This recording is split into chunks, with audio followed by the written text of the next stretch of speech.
मैंने देखी ड्यून 2 या ड्यून पार्ट 2, तो जहाँ पहली फिल्म मोस्टली इसके वर्ल्ड को, कैरेक्टर्स को, रेसिस को या इसकी मिथोलॉजी को आपसे इंट्रोड्यूस कराती है, तो वहीं इसका पार्ट 2 हर एक चीज में डीप डाइव करता है, फिर चाहे वो इसका वर्ल्ड हो, मिथोलॉजी हो या कैरेक्टर्स ही क्यों ना हो। अब इस फिल्म के बारे में बात करने के लिए मेरे पास बहुत कुछ है, तो आज हम कैटेगरीज में बात करेंगे।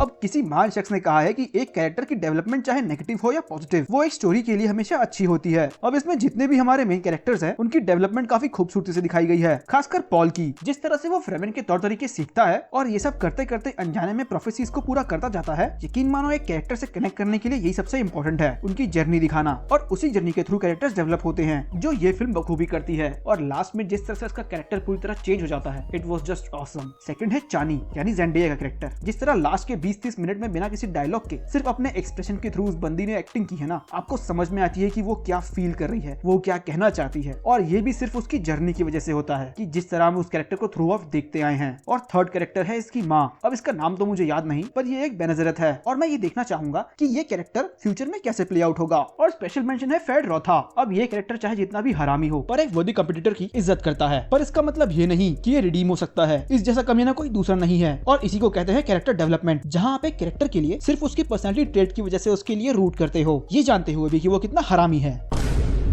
अब भाई इस तरह की दुनिया को ना इसी तरह दिखाना चाहिए। इस फिल्म में इतने वाइड शॉट्स लिए गए हैं कि पूछो मत। ऐसे शॉट्स को लेने के मेरे हिसाब से सिर्फ 2 रीजन हो सकते हैं। सबसे पहला रीजन है इसका स्केल, मतलब उस वर्ल्ड को रियल और बंजर दिखाने में ये वाइड शॉट्स बहुत बड़ा रोल प्ले करते हैं। और सेकंड है इसकी खूबसूरती। भाई बाकी बातों को रखो साइड में, ये फिल्म देखने में इतनी खूबसूरत है कि पूछो मत। ये आंखों को सुकून दे देती है, जिसमें सबसे बड़ा रोल प्ले करती है इसकी cinematography. Hans Zimmer the master himself ने फिल्म को म्यूजिक दिया है। अब म्यूजिक का क्या है ना कि सिर्फ म्यूजिक देना ही नहीं, बल्कि उसे किस तरह से और कहां पर यूज करना है ये भी इंपॉर्टेंट है। अब एक सीन में पॉल और चानी एक दूसरे से बात कर रहे होते हैं, तो वो सीन एकदम शांत है, बिल्कुल शांत, और फिर एकदम से सीन चेंज होता है और धड़म करके म्यूजिक बजता है। It was almost like a jump scare to me. वो आपकी फेस पर नहीं आता, लेकिन कान तक आता है, और कान से लेकर गांड सब फाड़ देता है। I mean in a good way. और मेरे साथ पहली बार ऐसा हुआ है कि मुझे किसी हॉलीवुड फिल्म को देखकर गूज़बम्स आए हैं, and that was all because of its music.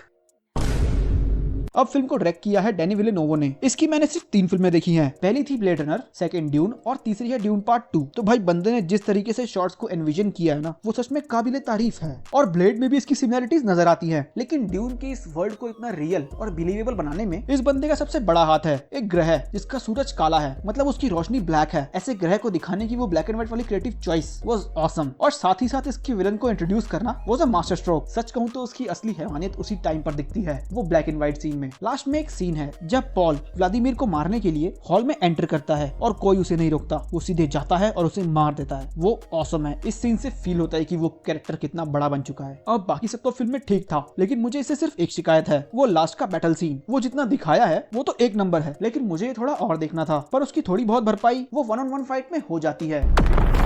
तो ये वीडियो यहीं तक थी दोस्तों। अगर आपको वीडियो पसंद आए तो इसे लाइक करो, चैनल को विजिट करो और बाकी की वीडियोस देखो। मतलब पहले अच्छे से तसल्ली कर लो कि मेरे चैनल पे किस तरह का कंटेंट मिलेगा, और फिर चैनल को सब्सक्राइब भी कर दो, क्योंकि अगर आगे की वीडियोस देखनी है तो वो इंपॉर्टेंट है ब्रो। बाकी मैं आपसे मिलूंगा अपनी अगली वीडियो में। सायोनारा।